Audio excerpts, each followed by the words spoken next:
Tadi pagi ada convention SPRM, you see. Lepas tu ketika Azam Baki, Tan Sri Azam Baki sedang berucap, maka budak Rafizi, budak Rafizi ya, aku nak bagi tahu macam siapa dia budak Rafizi, sebab ada gambar bersama dengan Rafizi ketika Rafizi berimpun dekat Sogo tu hari. Kau tengok gambar ni kan? Nampak? Okey. Baik. Budak ni tengoklah apa dia buat. Yang pada saya Azam Baki si goreng pembatin. Dan tempoh itu kita menyaksikan sendiri bagaimana rasuah itu berubah dalam pelbagai bentuk. Daripada mula kita ditubuhkan pada 1967, 1 Oktober 1967, di mana ketika itu selepas 10 tahun selepas kemerdekaan kita ditubuhkan, itu maknanya ialah titik tolak di mana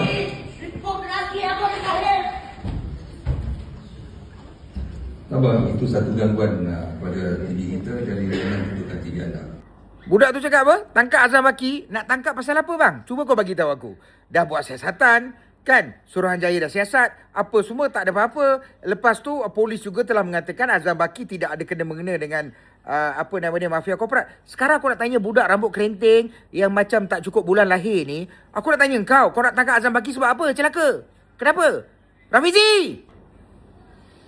Korang tengoklah apa level quality politician kita macam Rafizi, macam anjing kau ni Rafizi. Kau hantar budak-budak kau pergi kacau majlis orang.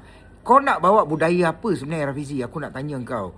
Budaya kurang hajar ni tau Rafizi. Kau memang satu manusia kurang hajar, biadab. Kau memang tak patut jadi manusia pun. Tapi yelah kau dah jadi manusia.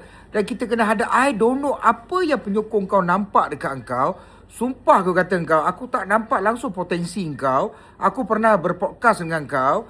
Aku layan kau sebab kau menteri masa tu. Ingatkan kau akan bawa benda yang baik. Rupa-rupanya kau tak ada apa-apa. Kau tong kosong. Kau adalah anjing kurap yang nothing Rafizi. Please lah Rafizi, stop this kind of fucking stunt semua.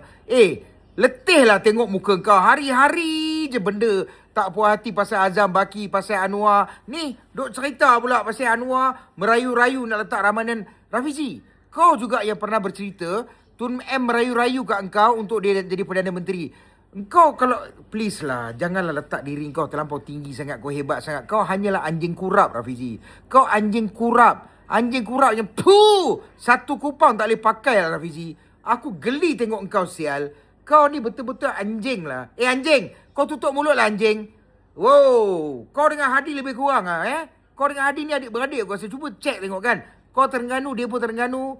Aku rasa ada pertalian lah kau dengan Hadi ni. Sama gila lah korang ni. Apa punya bangkai lah. Damn son!